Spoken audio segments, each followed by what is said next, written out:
DNA replication occurs during S phase of the cell cycle.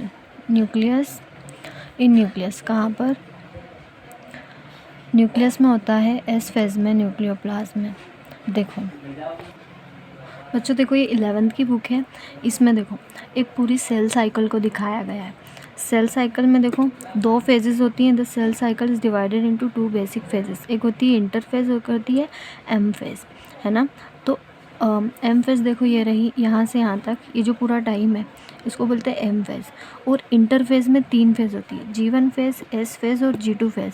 तो ये जो S phase है ना, यहाँ पर होता है DNA का रेप्लिकेशन, है ना। क्या बोल रही हूँ मैं? सेल साइकिल की 2 फेजेस होती है, एक होती है इंटरफेज और एक होती है एम फेज। इतना जो आपको टाइम दिख रहा है ये है एम फेज, और ये जो बाकी का टाइम है ये है इंटरफेज। इंटरफेज की 3 फेज होती है, G1 phase, S phase, G2 phase. तो ये जो S फेज है ना, इसमें होता है DNA का रेप्लिकेशन। DNA का रेप्लिकेशन क्या होता है मैं बताती हूँ, रुको। देखो DNA रेप्लिकेशन क्या होता है, ये हमारा DNA होता है ना। रेप्लिका वर्ड सुना है तुमने?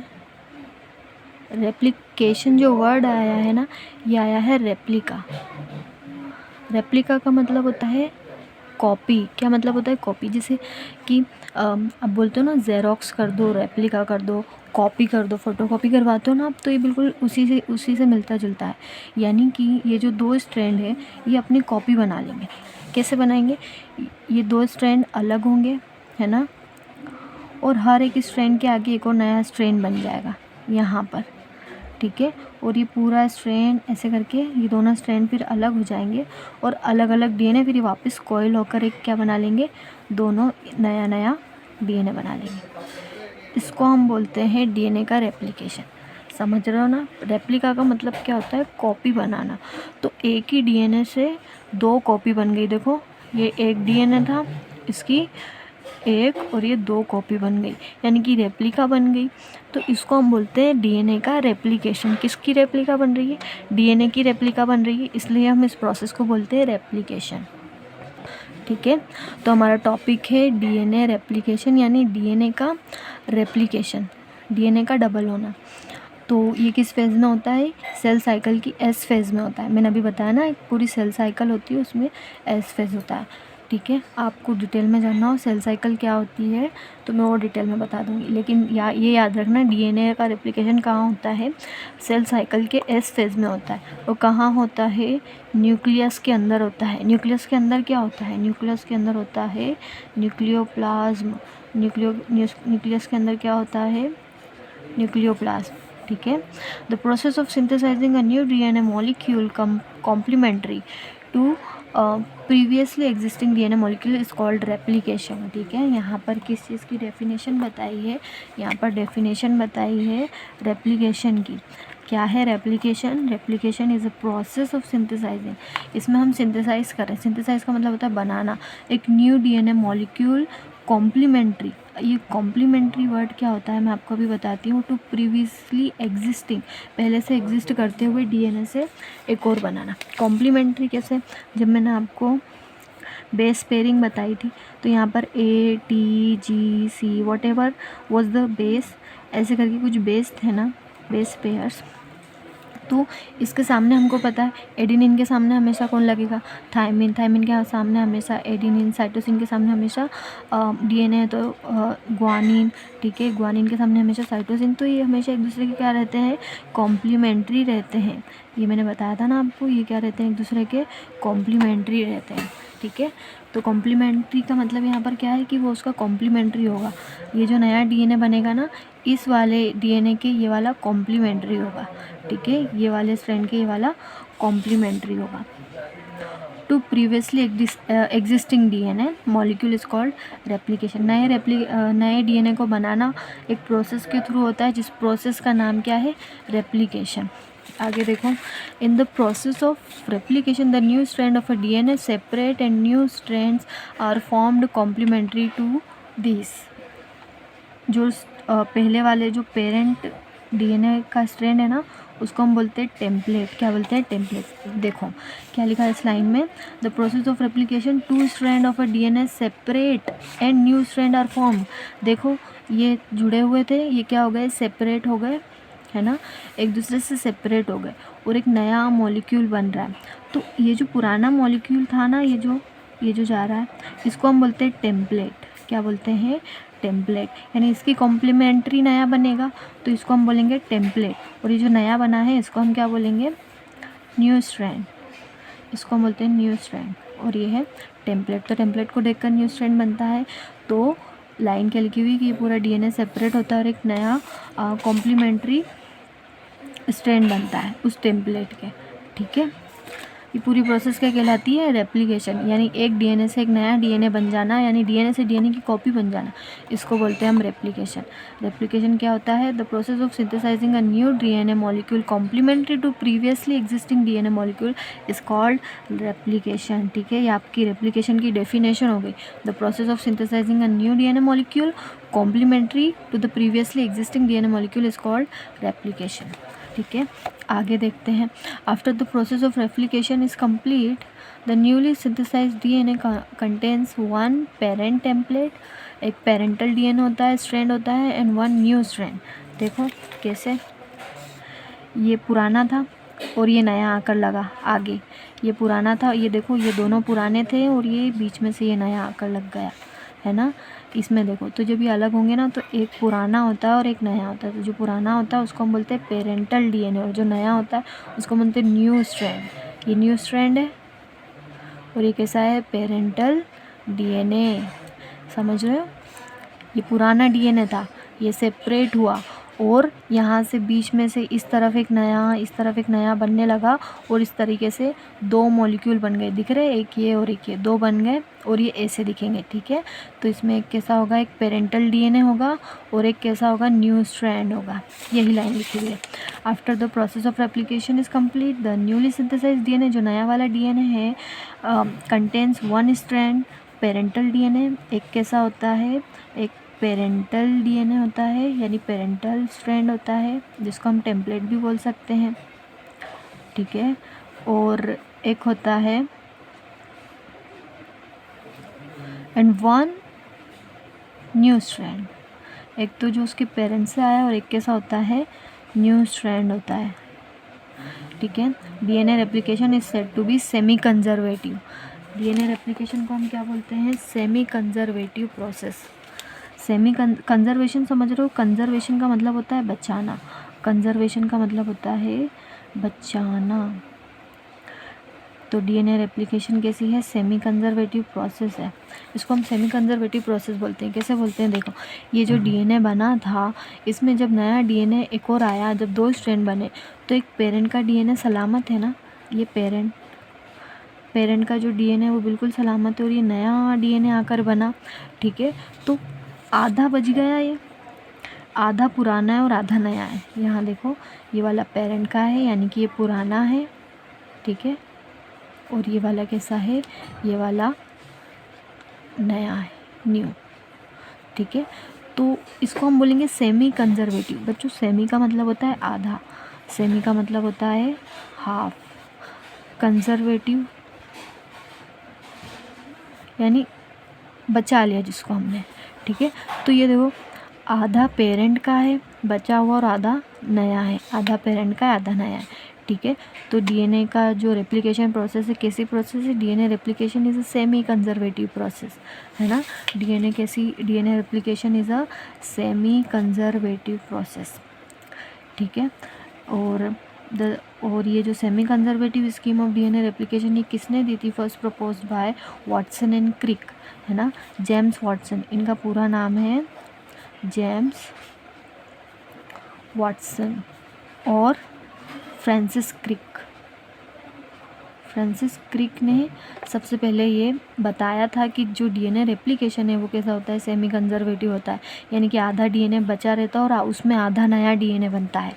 देखो, है ना। डीएनए रेप्लिकेशन को फिर से समझो। डीएनए रेप्लिकेशन क्या होता है?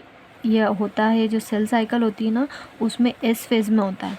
न्यूक्लियोप्लाज्म में एस फेज में क्या होता है? DNA replication. The process of synthesising a new DNA molecule from complementary to previously existing DNA molecule is called replication. In the process of replication, the two strands of a DNA separate and new strands are formed complementary to these template strands.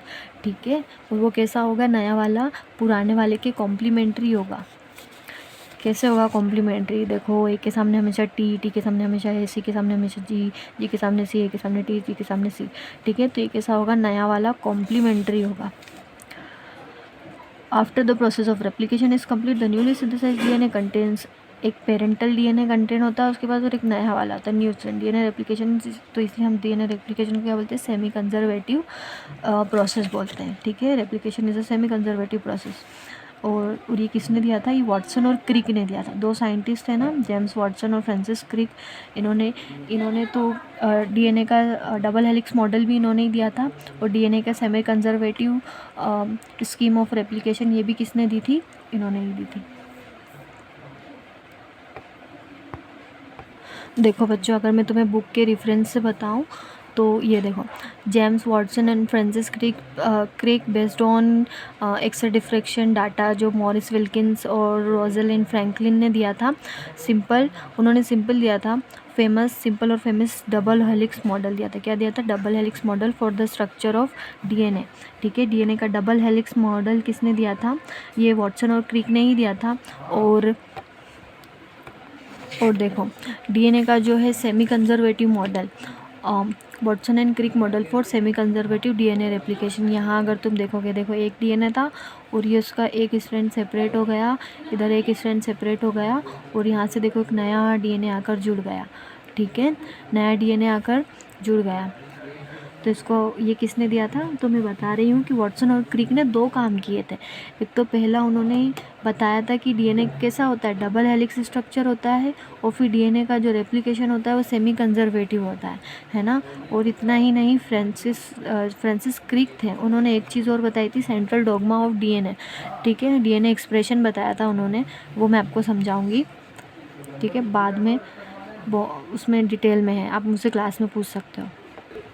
देखो और देख लो, ये देखो, पहला parent का DNA है, ये दो स्ट्रैंड है डीएनए के, उनको सीधा करके दिखाया। मैंने आपको बताया ना, डीएनए कैसा होता है? एक दूसरे के ऊपर ऐसा कॉइल हुआ होता है, लेकिन यहाँ पर आपको पूरा सीधा करके दिखाया हुआ।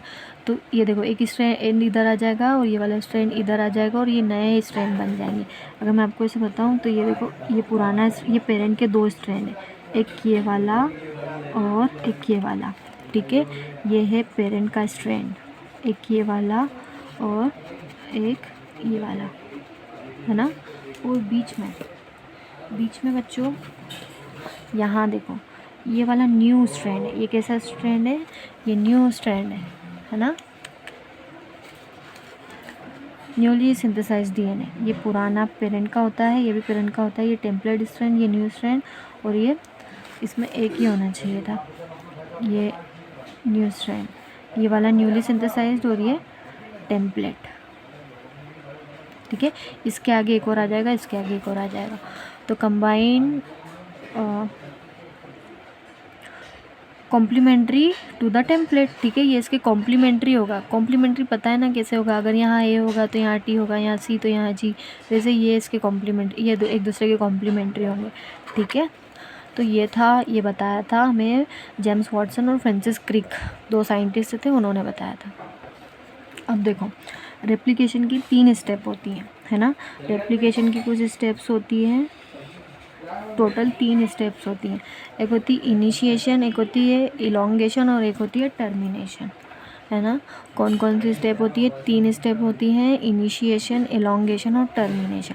इनिशिएशन का मतलब किसी चीज़ को शुरू करना, इनिशिएट करना। इलोंगेशन का मतलब उसको चलाते रहना, और टर्मिनेशन का मतलब उस प्रोसेस का फिनिश हो जाना।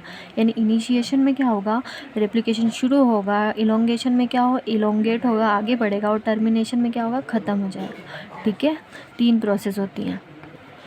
अब देखो, enzymes involve in DNA replication. DNA replication में कुछ एंजाइम्स इन्वॉल्व होते हैं, है ना।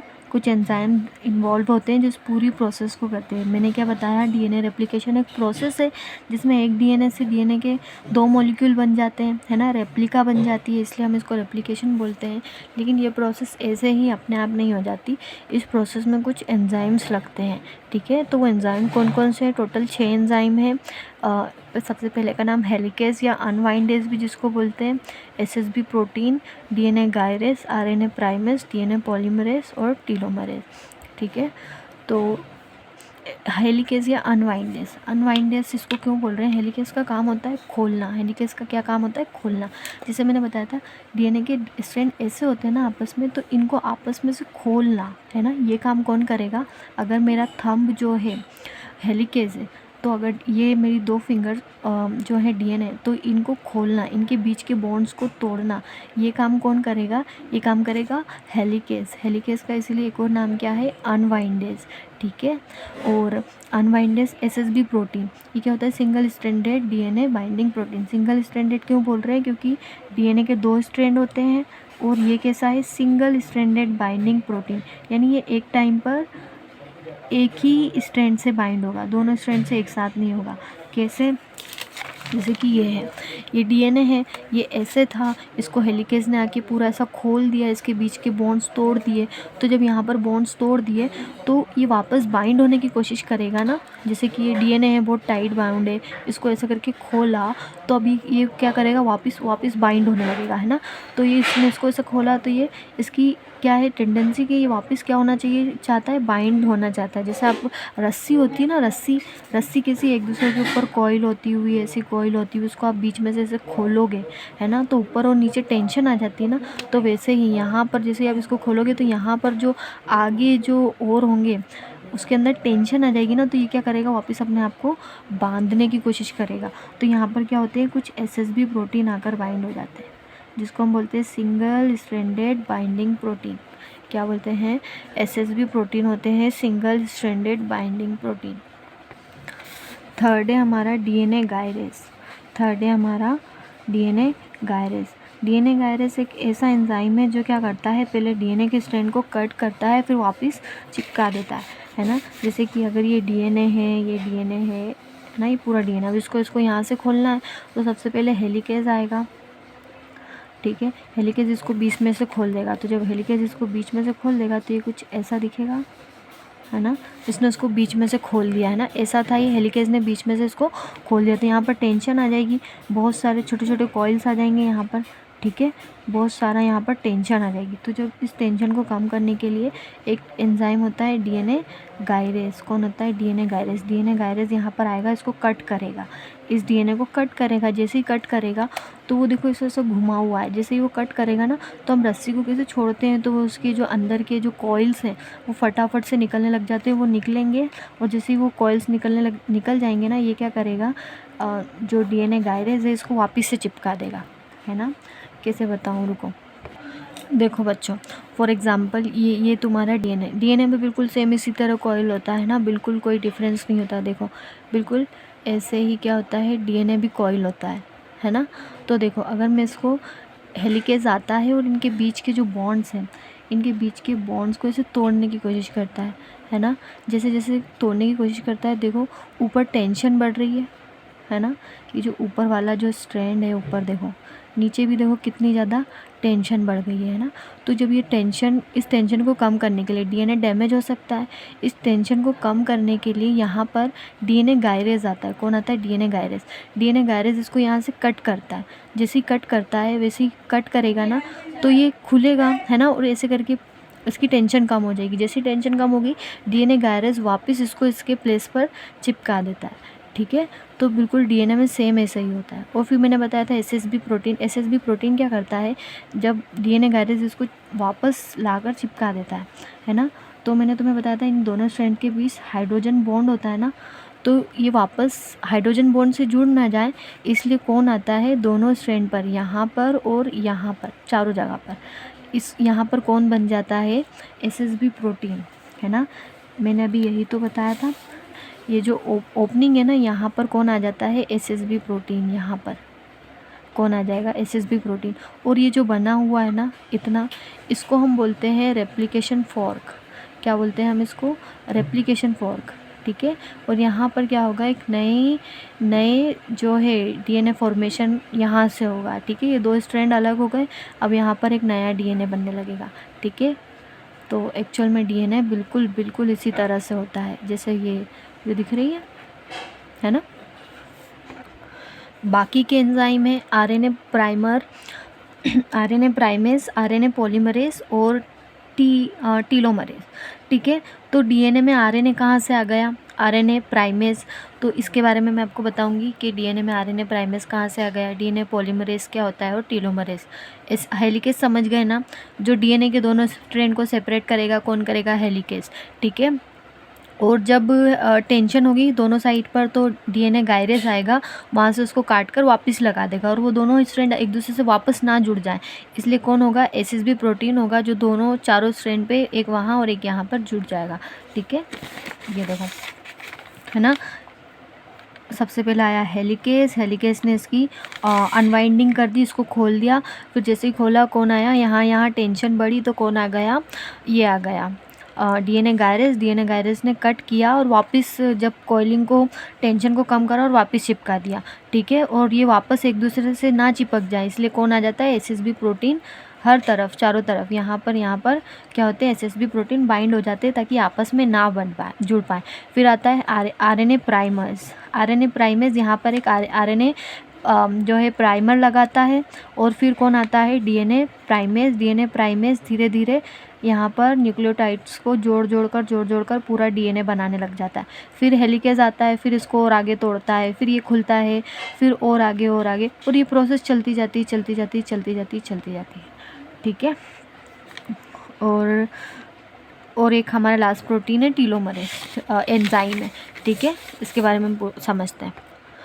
तो सबसे मैंने बताया था 3 फेजेस या फिर 3 स्टेप्स होती हैं डीएनए रेप्लिकेशन की, ठीक है। तो सबसे पहले हम पढ़ेंगे इनिशिएशन, है ना। डीएनए रेप्लिकेशन की सबसे पहली स्टेप कौन सी थी, इनिशिएशन। इनिशिएशन क्या होता है, for initiation of DNA replication the 2 strands must be separated, सबसे पहले उनको क्या किया जाएगा, दोनों स्ट्रैंड को सेपरेट किया जाएगा। This is brought about by an enzyme called helicase, ये काम कौन करता है, हेलिकेज, जिसे अनवाइंडेज भी कहते हैं, which breaks the hydrogen bonds, है ना। दोनों स्ट्रैंड के बीच में कौन से बॉन्ड होते हैं बच्चों, हाइड्रोजन बॉन्ड, कितनी बार बताया हूँ, ए और टी के बीच में डबल बॉन्ड होते हैं और यहाँ पर भी डबल बॉन्ड, यहाँ पर ट्रिपल बॉन्ड होंगे, तो हेलिकेज आएगा, इनके हाइड्रोजन बॉन्ड तोड़ देगा तो ये सेपरेट हो जाएंगे ना। Because of high energy requirement the 2 strand of long DNA molecule are not completely separate, ठीक है। इनको पूरी तरह से सेपरेट नहीं किया जाता है ना, क्योंकि डीएनए बहुत लंबा होता है ना, तो ऐसा तो नहीं कि कोई सा एंजाइम आएगा और उसको पूरी तरीके से सेपरेट कर देगा, उसको, है ना, पूरी तरीके से अलग नहीं करते हैं। क्यों, क्योंकि बहुत एनर्जी लगेगी उसमें, कितना होता है, 2.2 मीटर लंबा होता है ना, पूरे को एक साथ कैसे खोल दोगे आप, और एंजाइम तो वो बहुत छोटे होते हैं, ठीक है। इसलिए मैं आपको बता रही थी ना, वो बीच में से खोल के, इसलिए बीच में से ही किया जाता है, ठीक है, पहले उधर फिर आगे का, but are separated progressively forming an inverted Y shaped structure called replication fork. क्या होता है रेप्लिकेशन फोर्क, फिर से देखो, ये जो डीएनए है ना, क्या है ये, डीएनए है, डीएनए को क्या करेगा, हेलिकेज आएगा और इनके बीच के जो है हाइड्रोजन बॉन्ड्स को तोड़ेगा, है ना, ठीक है, हाइड्रोजन बॉन्ड्स को तोड़ेगा। तो तुम अगर एक साइड से देखो तो ये वाई शेप का दिख रहा है बच्चों, देखो वाई शेप का दिख रहा है, ये रहा आपका वाई, है ना, ये क्या है आपका वाई। एक साइड से देखो, ऐसे दोनों तरफ से नहीं, यहाँ से सिर्फ अगर ऐसे देखोगे तो ये वाई की तरह दिखता है। इसको फोर्क का मतलब समझते हो ना, फोर्क मतलब होता है कांटा खाने का, जो आप जिससे नूडल्स खाते हो वगैरह, है ना। इसमें वैसे तो देखो 2 ही दिख रहे हैं, फोर्क में कितने, एक्चुअल में 3 कांटे होते हैं ना, ऐसे करके, लेकिन इसमें 2 ही हैं। तो इसको हम बोलते हैं रेप्लिकेशन फोर्क। क्या बोलते हैं, रेप्लिकेशन फोर्क, ठीक है। तो एक क्या बन जाती है, रेप्लिकेशन फोर्क बन जाती है बच्चों, जैसे हेलिकेज उसको खोलता है ना, ये देखो बन गई रेप्लिकेशन फोर्क। कुछ नहीं है, ये जो कांटे जैसा दिख रहा है इसको रेप्लिकेशन फोर्क बोलेंगे। क्या बोलेंगे, Y shaped structure called replication fork, है ना। तो इनिशिएशन में बच्चों होता क्या है, सबसे पहले 3 स्टेप्स होती हैं रेप्लिकेशन की, इनिशिएशन, इलोंगेशन और टर्मिनेशन। इनिशिएशन में क्या होता है, for initiation of DNA replication the 2 strand must be separated, उनको सेपरेट करना ज़रूरी है। This is brought about by an enzyme called helicase unwindase, ठीक है, जो एक्चुअल में क्या करता है, हाइड्रोजन बॉन्ड्स को तोड़ता है।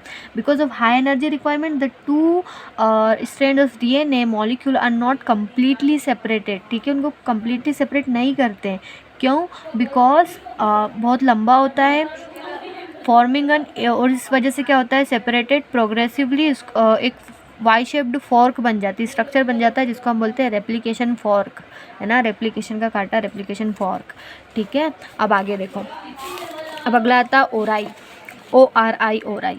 ओराई क्या होता है, these are the sites where the process of replication initiates, है ना, जहाँ से रेप्लिकेशन शुरू हो सकता है। बच्चों रेप्लिकेशन हर जगह से शुरू नहीं हो सकता, ऐसा नहीं कि कहीं से भी रेप्लिकेशन शुरू हो जाएगा। रेप्लिकेशन डीएनए में रेप्लिकेशन के कुछ पॉइंट्स होते हैं, वहीं से ही रेप्लिकेशन शुरू होगा, ठीक है, और इसलिए हम इसको ओराई बोलते हैं। ओराई का मतलब क्या होता है, ओरिजिन ऑफ रेप्लिकेशन। ओराई का मतलब क्या होता है, ओरिजिन ऑफ रेप्लिकेशन। यहाँ लिख दूँ, ओरिजिन ऑफ रेप्लिकेशन, ओराई। तो पहली प्रोसेस जो हमने देखी ना, इनिशिएशन, वो तभी होगी जब डीएनए में क्या हो, ओराई हो, ओरिजिन ऑफ रेप्लिकेशन हो। तो ठीक है, these are the sites where the process of replication initiates, है ना, इनिशिएट्स, ठीक है। अब जब मैं बच्चों को बताती हूँ ना कि ये जो डीएनए है, ठीक है, डीएनए है और यहाँ से डीएनए सेपरेट होगा, ऐसा सेपरेट होगा, है ना, मान लो यहाँ पे, और यहाँ पे बहुत टेंशन आ गई, फिर ऐसा होगा, फिर हेलिकेज आगे जाते जाते जाते डीएनए को खोलता जाएगा और डीएनए क्या होता जाएगा, बनता जाएगा, है ना।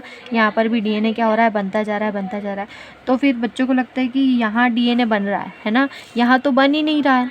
तो बच्चों इसका रीज़न ये होता है क्योंकि डीएनए पर बहुत सारे ओराई होते हैं, बहुत सारे क्या होते हैं, ओराई। एक ओराई नहीं होता कि यहाँ पर बन गया, अब इधर ही डीएनए बनेगा। उधर डीएनए कैसे बनेगा, तो उधर डीएनए ऐसे बनेगा कि क्योंकि ऊपर भी क्या होगी, बहुत सारी ओराई होंगी। क्या होंगी, ओराई। यहाँ पर भी कुछ ओराई होगी, फिर यहाँ से भी हेलिकेज आएगा, इसको खोल देगा, ठीक है, और यहाँ से भी क्या होगा, डीएनए बनता जाएगा, यहाँ से भी डीएनए बनता जाएगा। तो क्या होगा, पूरे डीएनए का रेप्लिकेशन हो जाएगा, है ना।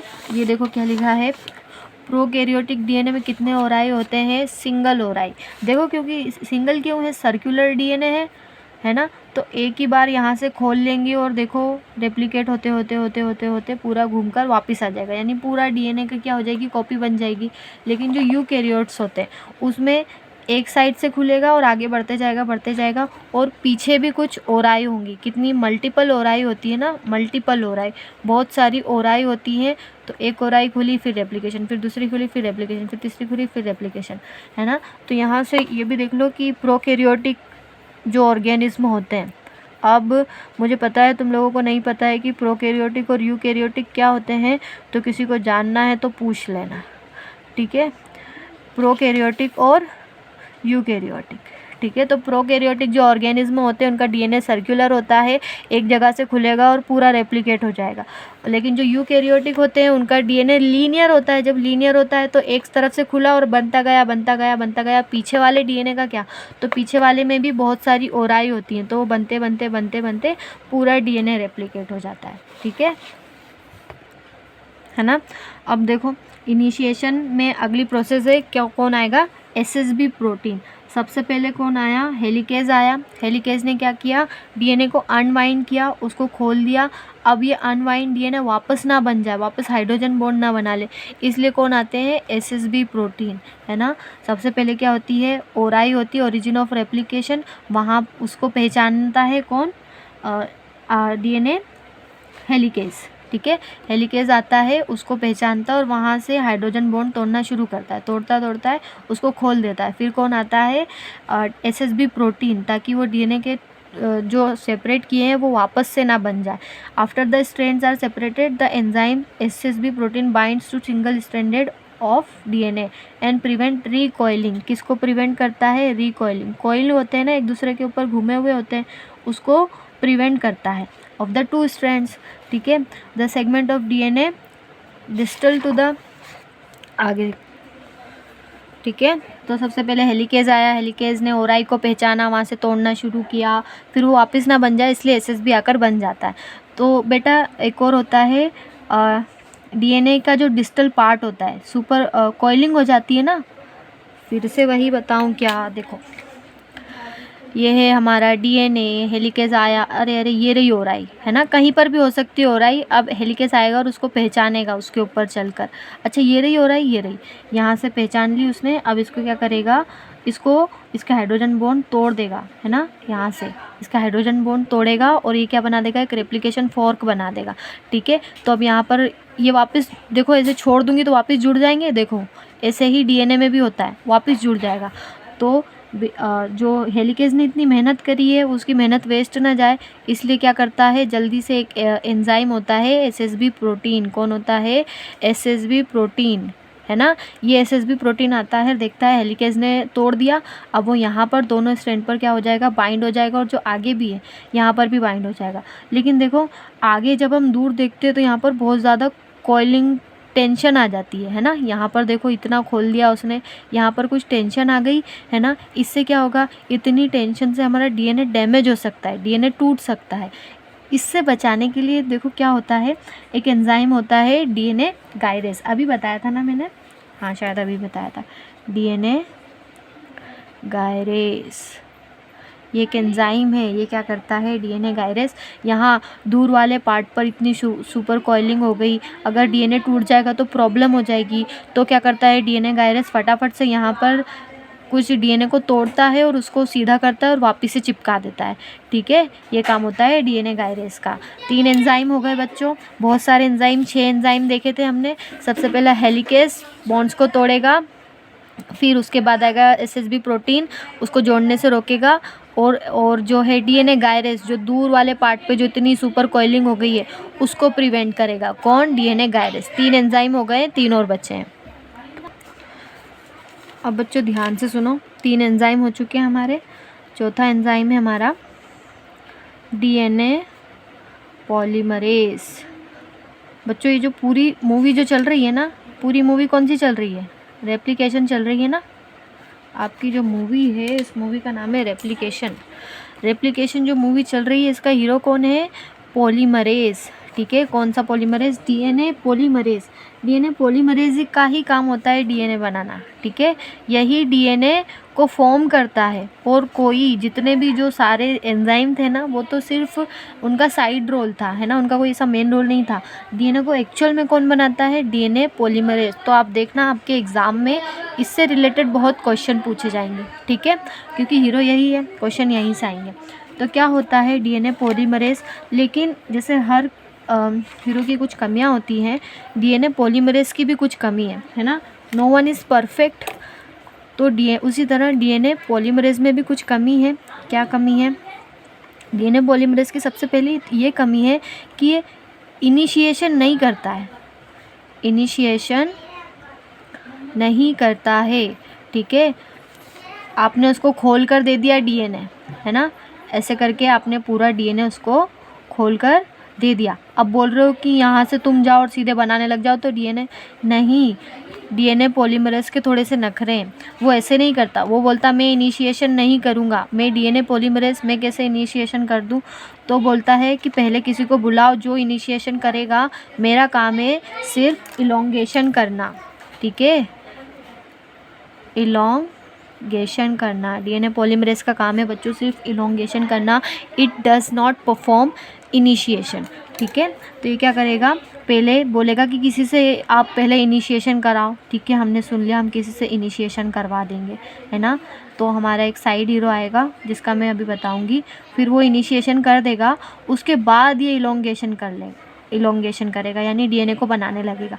लेकिन उसमें भी भाई साहब के एक और नखरे हैं, है ना, उसमें भी इसका एक और नखरा है। कौन सा है कि मैं हमेशा खुद के 5 डेज से 3 डेज जाता हूँ, खुद के 5 डेज से 3 डेज जाता हूँ। बोलता है कि अगर आपका ये डीएनए है ना, ये 5 डेज से यहाँ पर क्या आ रहा है 3 डेज, आपके डीएनए सॉरी आपका डीएनए अगर 5 डेज से 3 डेज तक है तो मैं कैसे जाऊंगा, मैं जाऊंगा अपने 5 डेज से 3 डेज की ओर। ये देखो, और मैंने आपको बताया था डीएनए एक दूसरे के क्या होते हैं, कॉम्प्लीमेंट्री होते हैं, यानी यहाँ 5 डेज तो ऊपर होता है 3 डेज, है ना। 5 डेज के सामने 5 डेज कभी नहीं होगा, 5 डेज के सामने हमेशा कौन होगा, 3 डेज। तो डीएनए पॉलीमरेज बोलता है मैं जाऊँगा अपने 5 डेज से 3 डेज। तो देखो जा रहा है यहाँ से यहाँ तक 5 डेज से 3 डेज। हमने बोला कोई दिक्कत नहीं है, ठीक है, लेकिन वो बोलता है कि हाँ यहाँ पर तो ठीक है, लेकिन आप अपना दूसरा स्ट्रेन तो देखो, दूसरा स्ट्रेन है आपका 3 डेज से 5 डेज। देखो यहाँ पर 3 डेज के सामने कौन है, 5 डेज है। 5 डेज के सामने 5 डेज नहीं होता, 3 डेज के सामने 3 डेज नहीं होता, पढ़ चुके हैं, ठीक है। तो 3 डेज के सामने कौन होगा, 5 डेज, ये रहा, और ये रहा इसका 3 डेज है ना। तो बोल रहा है कि यहाँ तो आपने है ना ऐसा कर दिया कि 5 डेज से 3 डेज। अब मैं यहाँ से तो बना दूँगा, है ना। अब यहाँ से कैसे बनाऊँ, है ना, यहाँ से कैसे बनाऊँ। यहाँ से अगर मैं 5 डेज से शुरू करता हूँ तो यहाँ पर भी क्या आ जाएगा, 3 डेज, जबकि डीएनए ऐसा नहीं होता है, डीएनए एक दूसरे के कॉम्प्लीमेंट्री होता है ना। तो उसको क्या करना होगा, इधर से शुरू करना होगा, है ना। अगर ये 3 डेज है और तो यहाँ से इसको शुरू करना होगा 5 डेज, यानी उल्टा चल कर आना होगा। देखो यहाँ से सीधा चल कर जा रहा था और इधर अपना जो है कौन है, हेलिकेज आगे अनवाइंड करता जा रहा है, करता जा रहा है ना। सॉरी मैंने उल्टा बोल दिया, वेट अ मिनट, मैंने बच्चों उल्टा बोल दिया। देखो यहाँ से ये सीधा चलता हुआ जा रहा है ना, और यहाँ से हेलिकेज भी इस तरफ जा रहा है ना। देखो हेलिकेज भी इस तरफ जा रहा है ना। तो तोड़ता जाएगा, और ये 5 डेज से 3 डेज जो है डीएनए पॉलीमरेज भी इस तरफ बनाता हुआ जा रहा है, उसका काम भी ठीक है। यहाँ पर प्रॉब्लम आएगी, कैसे आएगी मैं फिर से बताती हूँ, 1 मिनट रुको। ये देखो ये आपका जो है डीएनए है ना, ये आपका रेप्लिकेशन फॉर्क है, वाई जैसा दिख रहा है रेप्लिकेशन फॉर्क। अब जो है डीएनए लाइगेज आ जाएगा, यहाँ पर एसएसबी प्रोटीन बंधा हुआ है ना। और जो पहले यहाँ पर जितनी भी ऊपर टेंशन आ रही थी उसको डीएनए गायरेज ने पहले ही कम कर दिया, ठीक है, ये काम भी हो गया हमारा। और हेलिकेज तो आगे जा रहा है, तोड़ते जा रहा है हेलिकेज आगे, हेलिकेज अपना हेलिकेज नहीं रुका है, हेलिकेज अपना काम करते जा रहा है ऊपर की तरफ, ठीक है। और गायरेज ऊपर टेंशन कम करते जा रहा है ना। तो डीएनए पॉलीमरेज क्या कर रहा है, अगर ये आपका 5 डेज है ना, तो ये हो जाएगा आपका 3 डेज, ठीक है। और ये आपका 3 डेज है तो ये हो जाएगा आपका 5 डेज, ठीक है। तो ये जो है डीएनए पॉलीमरेज बोलेगा सबसे पहले तो मैं इनिशिएशन बिल्कुल नहीं करूँगा, इनिशिएशन किसी और से कराओ। तो यहाँ पे हमको किसी और से इनिशिएशन करवाना पड़ेगा। तो चलो ठीक है, हमने वो करवा लिया, है ना। अब जब इनिशिएशन हो गया तो ये वाला नहीं, वो बोलता है कि मैं खुद के 5 डेज से, तो यहाँ पर खुद के 5 डेज से यहाँ पर ऐसे जाऊँगा 3 डेज की ओर, ठीक है। सही जा रहे हो, यहाँ से सीधा सीधा चलता जाएगा, हेलिकेज भी इस तरफ जा रहा है, देखो तोड़ते तोड़ते, और जो है डीएनए पॉलीमरेज भी इस तरफ जा रहा है, डीएनए बन जाएगा, ठीक है। लेकिन यहाँ पर देखो वो बोल रहा है कि यहाँ पर 5 डेज है और मैं अपने 5 डेज से 3 डेज जाता हूँ, तो यहाँ पर हमको कितना चाहिए, 3 डेज चाहिए, है ना। तो हमको जो डीएनए पॉलीमरेज को बोलना पड़ेगा कि तुम यहाँ से शुरू करो, तो फिर यहाँ से शुरू करना पड़ेगा, फिर वो यहाँ से आएगा। फिर जब इतना हो जाएगा तो पीछे मुड़ के देखेंगे तो डीएनए जो हेलिकेज है तब तक के और पीछे बहुत सारा तोड़ चुका होगा, और इस वाले ने तो अपना काम कर दिया, लेकिन ये वाला जो है इसने तो यहीं से शुरू किया था, और ये इस दिशा में बढ़ रहा है, देखो ये इस दिशा में बढ़ रहा है और ये उस तरफ बढ़ रहा है ना। तो जब ये पूरा खोल देगा तो हम पीछे देखेंगे कि और हेलिकेज ने पूरा खोल दिया। तो अब इसको क्या करना होगा, डीएनए पॉलीमरेज को फिर से आगे जाके फिर से, देखो कैसे बताऊँ, ऐसे हेलिकेज ने और खोल दिया, है ना। तो यहाँ पर तो ये वाला डीएनए पॉलीमरेज बनाते जा रहा है, जाते जा रहा है ना। यहाँ पर 2 डीएनए पॉलीमरेज काम कर रहा है, बनाते जा रहा है, इधर हेलिकेज भी तोड़ते जा रहा है। अब इसने तो यहाँ से शुरू किया था, ये यहाँ से इस तरफ आ रहा है, ये ऊपर की तरफ जा रहे हैं।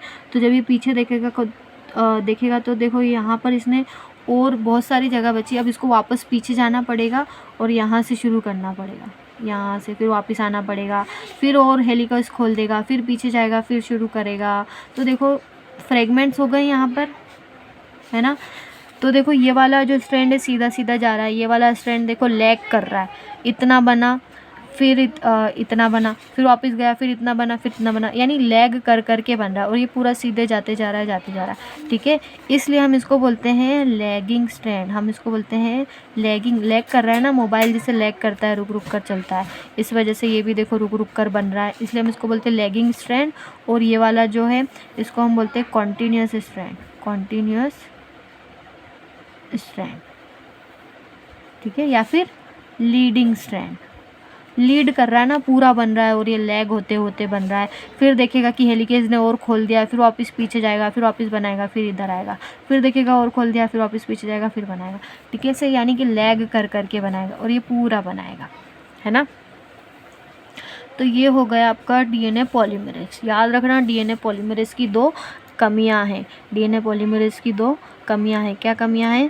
पहली कि वो कभी इनिशिएशन नहीं करता, वो बोलता है किसी और से इनिशिएशन करा, वो इनिशिएशन नहीं करता, वो क्या करता है?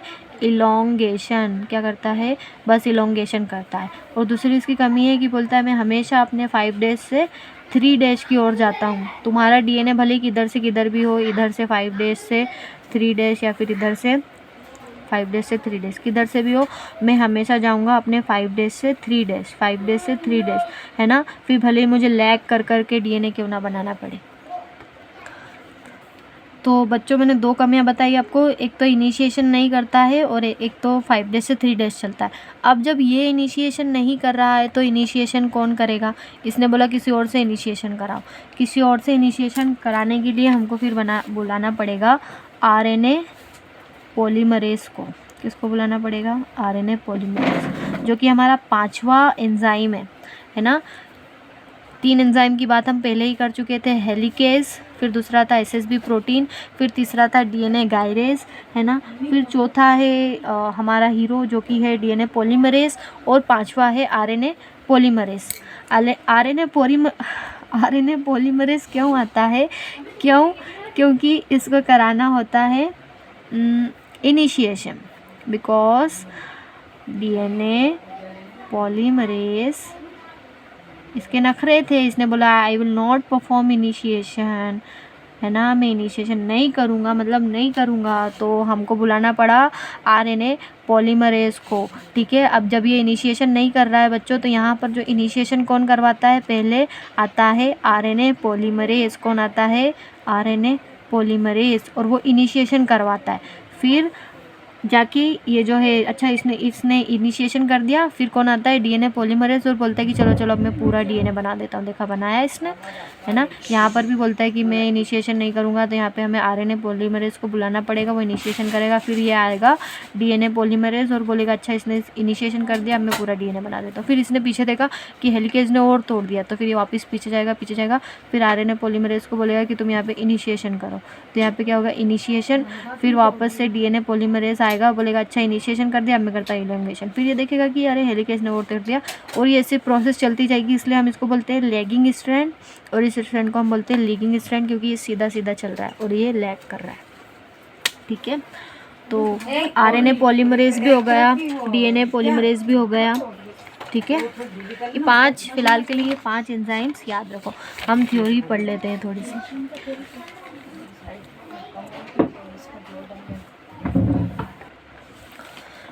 आरएनए प्राइमर क्या होता है? जो आरएनए प्राइमेज आता है ना, वही आरएनए प्राइमर को लगा कर जाता है। फिर उसके आगे बाद में कौन आता है? डीएनए पॉलीमरेज, और वो आगे क्या करता है? डीएनए बनाते जाता है। It is a single stranded oligonucleotide RNA in nature. क्या होता है ये? एक्चुअल में आरएनए ही होता है। Complementary to the template DNA strand, it helps in the process of initiation. ये क्या कराता है?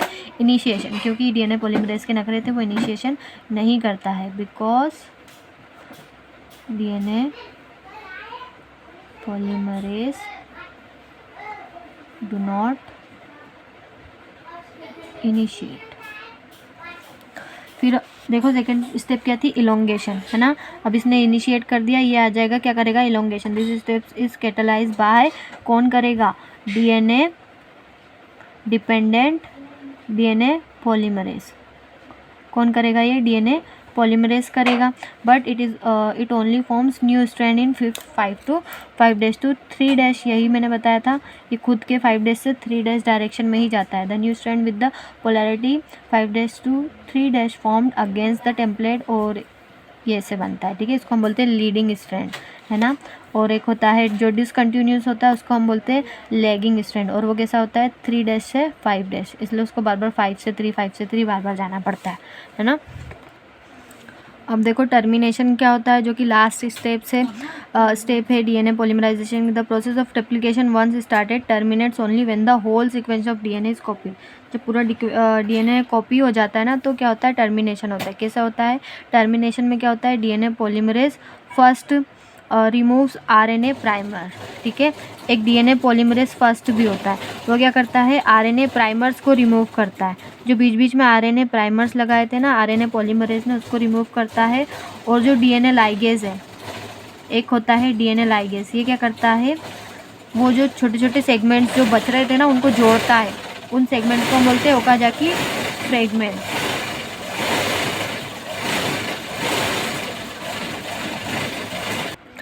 देखो ये जो ओकाजाकी ये जो रेप्लिकेशन फॉर्क है ना, इसमें देखो इसकी पोलैरिटी कहाँ से 3 days से 5 days, तो वो क्या बोलता है कि मैं अपने 5 days से 3 days जाऊँगा, तो देखो सीधे सीधे जा रहा है। और जो हेलिकेज है वो भी आगे वालों को तोड़ता जाएगा, ठीक है। और इधर क्या है इधर 3 days से 5 days है, तो बोलेगा कि मैं तो अपने 5 days से 3 days ही जाऊंगा, ऐसे नहीं जाऊंगा जिधर हेलिकेज जा रहा है, मैं अपने रास्ते से जाऊंगा। तो वो ऐसे जाता है, लेकिन जब वो पीछे देखता है तो हेलिकेज बहुत सारे और डीएनए को खोल चुका होता है, तो फिर उसको वापस पीछे जाता है और फिर से शुरू करना पड़ता है ना। और जैसे कि हमें पता है ये खुद इनिशिएशन नहीं करेगा, किससे करवाएगा, किसी और से कराएगा। ये इनिशिएशन करवा रहा है, किससे करा रहा है आरएनए प्राइमेस से करवा रहा है। आरएनए प्राइमेस क्या करता है यहाँ पर प्राइमर्स लगाता है। देखो ये लगा हुआ है आरएनए प्राइमर, देखो यहाँ पर एक ही आरएनए प्राइमर लगा हुआ, लेकिन यहाँ पर इसको बहुत सारे आरएनए प्राइमर लगाना पड़ेंगे, है ना। बार बार आरएनए पॉलीमरेज को आना पड़ेगा, आरएनए प्राइमर लगाना पड़ेंगे, और बार बार डीएनए पॉलीमरेज को आना पड़ेगा और ऐसे लगाना पड़ेगा। फिर ये लोग पीछे देखेंगे तब तक कि हेलिकेज ने और खोल दिया होगा, फिर वापस इनको पीछे जाना पड़ेगा, फिर और करना पड़ेगा, ठीक है। अब ये टोपो आइसोमरेज क्या है, ये टोपो आइसोमरेज कुछ नहीं है, डीएनए गायरेज है ना, जो कि क्योंकि हेलिकेज इसको खोल रहा है तो टेंशन पीछे वालों के उसमें बढ़ती जाएगी, तो ये उनको खोलेगा और वापस चिपका देगा, ठीक है। और तो वो हो जाएगा हेलिकेज या ये हो जाएगा टोपो आइसोमरेज, और हेलिकेज भी अपना काम करता रहेगा। ये ओकाजाकी फ्रेगमेंट्स क्या है बच्चों, ये जो छोटे छोटे डीएनए के जो सेगमेंट्स, नए डीएनए के सेगमेंट्स बन रहे हैं ना, इनको ही हम बोलते हैं ओकाजाकी फ्रेगमेंट्स, है ना। एक और डीएनए आता है डीएनए पॉलीमरेज 1। कौन आता है डीएनए पॉलीमरेज 1। ये क्या करता है इन ओकाजाकी फ्रेगमेंट, ये जो बीच बीच में आरएनए प्राइमर लगे हुए हैं ना, ये डीएनए पॉलीमरेज बोलता है कि तुम बीच में क्या कर रहे हो, है ना, हमें तो सिर्फ डीएनए चाहिए। तो वो क्या करता है इनको निकाल के फेंको बाहर, इन सबको बाहर निकाल के फेंक दिया जाता है। जब इनको हटा दिया जाता है तो सिर्फ क्या बचते हैं ओकाजाकी फ्रेगमेंट्स बचते हैं। तो एक एंजाइम आता है डीएनए लाइगेज। कौन आता है डीएनए लाइगेज, इन सबको वो चिपका देता है ना। इनको हटाया और डीएनए लाइगेज से सबको चिपका दिया। समझ में आया, है ना। सारे एंजाइम्स पढ़ लिए हमने, पूरी प्रोसेस पढ़ ली है ना। रुको, है ना बच्चों, मैंने 6 एंजाइम बताए थे। हेलिकेज का आप समझ गए, खोलने के काम आएगा। एसएसबी प्रोटीन वापस उनको जुड़ने से रोकेगा। डीएनए गायरेज, जो पीछे वाला जो डीएनए उसमें टेंशन ना बढ़ जाए उसको रोकेगा। आरएनए प्राइमेस, क्योंकि इसके नखरे हैं तो इसके नखरे उठाएगा, क्या करेगा बीच बीच में प्राइमर्स लगाएगा, ठीक है। और डीएनए पॉलीमरेज क्या करेगा, इसको क्या करेगा आगे इलोंगेट करेगा। और ये टीलोमरेज को रहने दो, टीलोमरेज की जगह पे क्या याद रखोगे डीएनए लाइगेज। डीएनए लाइगेज याद रखना, जो कि जो ओकाजाकी जो छोटे छोटे फ्रेगमेंट्स होते हैं ना उसको चिपकाता है। और एक और याद रखना डीएनए पॉलीमरेज टाइप 1। कौन, डीएनए पॉलीमरेज टाइप 1। यही तो होता है, बोलता है कि बीच में ये प्राइमर्स तुम लोग क्या कर रहे हो, है ना। यहाँ पर जो बीच में प्राइमर्स थे उनको बोलता है कि प्राइमर्स आप बीच में क्या कर रहे हो, है ना, आप निकलो यहाँ से, है ना। और बोलता है डीएनए लाइगेज आप इनको चिपका दो, ठीक है। और पूरा डीएनए बन जाता है इस तरीके से। तो ये जो कंटिन्यूस बनता है इसको हम बोलते हैं लीडिंग स्ट्रैंड, और जो लैग कर करके बन रहा है इसको हम बोलते हैं लैगिंग स्ट्रैंड। ठीक है, तो आपका डीएनए रेप्लिकेशन पूरा कंप्लीट हो चुका है। If you have any doubt you can message me, और प्लीज़ क्लास में आप मुझसे पूछे अगर कुछ भी समझ नहीं आ रहा होता। This is very important topic, और ये जो है बोर्ड में पूछा ही जाता है, ठीक है, सब हर एग्ज़ाम में पूछा जाता है, बिकॉज ये जो है एक साइंस के स्टूडेंट को पता होना चाहिए। DNA something which is very important, है ना। तो इस पर क्वेश्चंस आते हैं, इसको अच्छे से समझना।